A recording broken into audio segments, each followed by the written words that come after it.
মঞ্জু ভাই, দুই উপদেষ্টার পদত্যাগ নিয়ে আমরা কথা বলছিলাম। এর মধ্যে দিয়ে আমরা দেখলাম, গতকালকেই দেখলাম গণ অধিকার পরিষদের সাধারণ সম্পাদক রাশেদ খান বলেছেন যে তিনি গণ অধিকার পরিষদে যোগ দেবেন আসিফ মাহমুদ সজীব ভুঁইয়া। এটা আমি আপনাকে বলি, এটা খুবই রহস্যজনক একটা ব্যাপার। আমি ওই যে খুঁজতে গিয়ে দেখলাম যে রাশেদ কিন্তু প্রচুর পরিমাণে আসিফ মাহমুদের বিরুদ্ধে অনেক বিষোদ্গার করেছেন এবং অনেক অভিযোগ দিয়েছেন। এই যে দেখেন, আমি বাংলা ট্রিবিউনের সম্ভবত 11ই জুন রাশেদ সংবাদ সম্মেলন করে বলেছেন আসিফ মাহমুদের বিরুদ্ধে তদন্তের দাবি জানিয়েছেন এবং রিপিটেডলি মানে আমরা রাশেদ খানকে দেখেছি যে প্রচুর পরিমাণে আসিফ মাহমুদের বিরুদ্ধে তার ক্ষমতার অপব্যবহার, তার এপিএস এর দুর্নীতি নিয়ে সে কথা বলেছে। সেই রাশেদ খানই এবার কালকে বলছেন যে তারা গণ অধিকার পরিষদে যোগ দেবেন। আবার আজকে দেখছি গণ অধিকার পরিষদেরই একটা অঙ্গ সংগঠন, আপনার যুব অধিকার পরিষদ বা এই টাইপের কিছু, তারা আসিফ মাহমুদের তদন্তের দাবি তারা ঘেরাও করছেন। তো বিষয়টা মানে খুবই, এটা তুষার ভাই বলেছেন কি কারণ কি মঞ্জু ভাই, এটা কি আসলে এটা আমি যেটা মনে করি এটা হতে পারে, তুষার ভাই যেটা বলেছেন যে এটা আসিফ মাহমুদের উপর একটা চাপ প্রয়োগ করে তাকে গণ অধিকার পরিষদে যোগ দেওয়ানোর একটা ঘটনা হতে পারে, অথবা আরেকটা হতে পারে যে হয়তো এই ধরনের কোনো আলাপ হয়েছিল যে আসিফ মাহমুদ গণ অধিকারে যোগ দিবেন, এখন হয়তো যোগ দিতে চাচ্ছেন না, সেটার কারণে হয়তো তার উপরে চাপ, এটা যে কোনো কিছু হতে পারে, যেটা আসিফ মাহমুদের সিদ্ধান্তের পরে বোঝা যাবে। আমি যতটুকু শুনেছি বা আমার যতটুকু তথ্য, তাতে আসিফ মাহমুদ আপাতত কোথাও হয়তো যোগ দিবেন না, উনি হয়তো স্বতন্ত্রভাবেই নির্বাচন করবেন।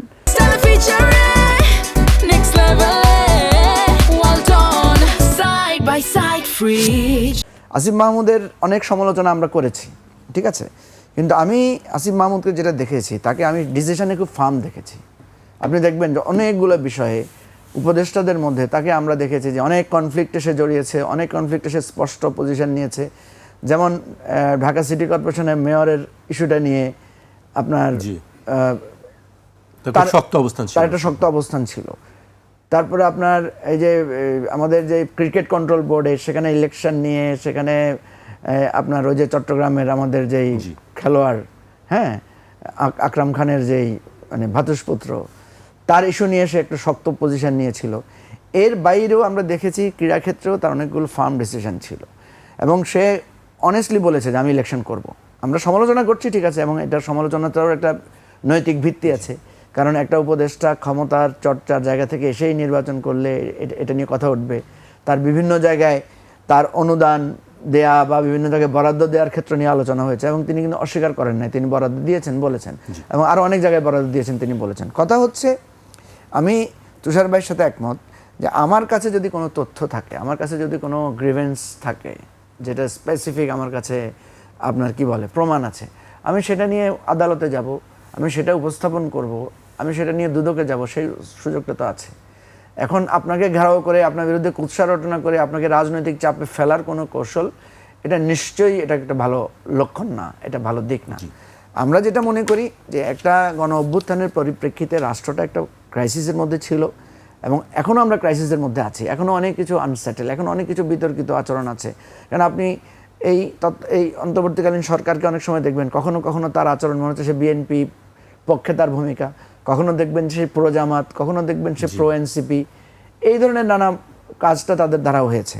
আমরা যে জিনিসটা বলার চেষ্টা করেছি সবসময়, যে এইরকম একটা সকলের সমর্থনের দ্বারা সরকারকে একটা নিজের পায়ের উপরে শক্তভাবে দাঁড়ানো দরকার ছিল, সেই কর্তৃত্বটা তাদের নাই, যেটা নিয়ে আমরা নির্বাচনকে নিয়েও আমরা শঙ্কাবোধ করছি। জি মঞ্জু ভাই, আপনাদের 3 দলীয় একটি জোট, সেই জোটের আসলে চরিত্রটি কেমন? এটা ভোটের জোট না পলিটিক্যাল জোট, বা এটি আসলে আদর্শটা কি? ডান বাম সব মিলিয়ে আমরা এখানে আমরা বলেছি এটা একটা রাজনৈতিক জোট, এবং যেহেতু ইমিডিয়েট আমাদের সামনে ইলেকশন আছে, ডেফিনেটলি এটা ইলেকশনের সময় এই জোটটা কাজ করবে, আমরা চেষ্টা করব।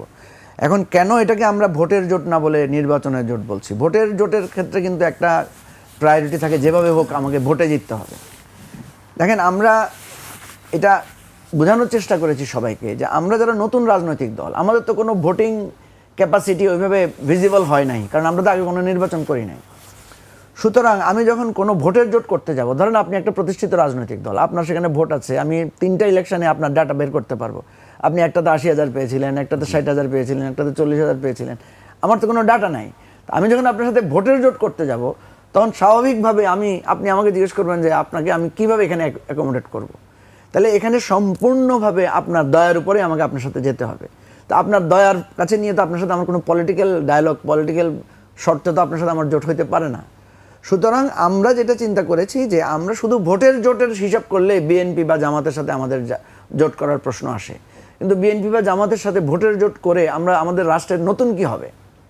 ধরেন আমি বিএনপির সাথে জোট করে বিএনপির অনুগ্রহ নিয়ে বা জামাতের অনুগ্রহ নিয়ে আমি এমপি হলাম, সেখানে এই রাষ্ট্রের কি নতুন কিছু যোগ হবে? একই কথাই তো হবে, বিএনপির ইশতেহারের বাইরে তো আমার কোনো সে নাই।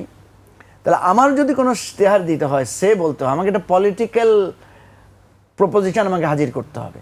সেই ক্ষেত্রে আমরা বলছি, আমরা যদি বলি আমাদের বিপুল ভোট আছে, মানুষ তো হাসবে, তাই না? তাহলে আমাকে যেটা করতে হবে সেটা হচ্ছে আমার এই নতুন রাজনৈতিক বন্দোবস্ত নিয়ে আমাকে ওই ভোটের জোট যারা করছে তাদের দাঁড়াতে হবে, দাঁড়িয়ে আমাকে এস্টাবলিশ করতে হবে, মানুষের কাছে যেয়ে বলতে হবে যে আমরা আসছি, আমরা একটা নতুন আগন্তুক আসছি আপনাদের কাছে, আমাদের এই প্রপোজিশন, আপনারা আমাদেরকে ভোট দেন। বিএনপির প্রপোজিশন নিয়ে বিএনপি যাবে, জামাতের প্রপোজিশন নিয়ে জামাত যাবে। আমরা যে রাজনীতির, দেখেন এবারেও দুঃখজনক ব্যাপার, কয়েকদিন আগে একটা মানে বেরিয়েছে, আপনার কি বলে, এই জরিপ বেরিয়েছে, সেখানে বলছে মাত্র 2% লোক ইশতেহার দেখে ভোট দিবে, আর মোর দেন 50% লোক মার্কা দেখে ভোট দিবে।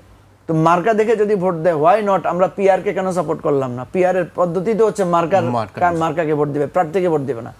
তাহলে এই যদি হয় আমাদের প্রপোজিশন, তাহলে তো উচিত ছিল আমরা মার্কা ভিত্তিক একটা পিআর সিস্টেম আমরা ইলেকশনে যেতাম। তাহলে বিএনপি, ইভেন তারেক রহমানও বলছেন যে আপনারা ধানের শীষ মার্কায় ভোট দেবেন, মার্কা থেকে ভোট দিবেন, ঠিক আছে? তা আপনি যদি কেউ দেখবেন বলছে আমাদের মার্কা শুধু দুনিয়াতে না, এটা আখেরাতেও কাজ করবে, তার মানে মার্কাকে হাইলাইট করছে সবাই। আমরা পলিটিক্সকে হাইলাইট করার কথাটা বলছি, যে পলিটিক্সকে হাইলাইট করেন, মার্কাকেও করেন, অসুবিধা নাই, কিন্তু সেটা হচ্ছে সেকেন্ডারি, ফার্স্ট হচ্ছে পলিটিক্স। আমাদের জোটটা পলিটিক্যাল একটা জায়গায় দাঁড় করানোর জন্য আমরা করছি। এবং আমাদেরকে যারা বলছে আপনাদের তো ভোট নাই, আপনারা নতুন, আপনাদেরকে চিনে না, আর ভাই আমাকে হঠাৎ করে চিনবে কিভাবে? আব্দুল তুষারকে আজকে যেভাবে লোকেরা চিনে, আজ থেকে 20 বছর আগে সেভাবে চিনতো না, আরেকভাবে চিনতো আর কি। আমরা না, ধরেন আজকে উনি যখন রাস্তায় বের হয়, অনেক লোক ওনার কাছে ছবি তুলতে আসে, 20 বছর আগে কি সে সিনারিও ছিল না? তো সো ভাই, চিনে না বলেই তো আমি নতুন করে আসছি, আমার তো নতুন রাজনীতি নিয়ে আসছি। আমাদেরকে লোকেরা যখন হাসাহাসি করে, টিজ করে, আমি বলি যে ভাই সমস্যা কি? আপনার কথা তো সত্য। কেউ আমাকে বলে যে আপনার তো জামানত বাতিল হয়ে যাবে, যে হ্যাঁ হবে তো, আপনি ভোট না দিলে আমার জামানত বাজেয়াপ্ত হবে না, আপনি ভোট দিলেই তো আমার জামানত টিকবে। তো এই যারা এগুলো বলে আমি অবাক হয়ে যাই, ওনারা কি এগুলো ভেবে বলে না?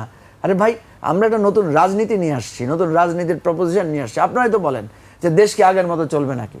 তো দেশ যদি বদলাইতে হয়, আগের মার্কা, আগের দল, আগের নেতা সব ঠিক রাখবেন, আর খালি চাইবেন দেশ বদলে যাক, তাহলে কি দেশ বদলাবে? বলেন, হবে না।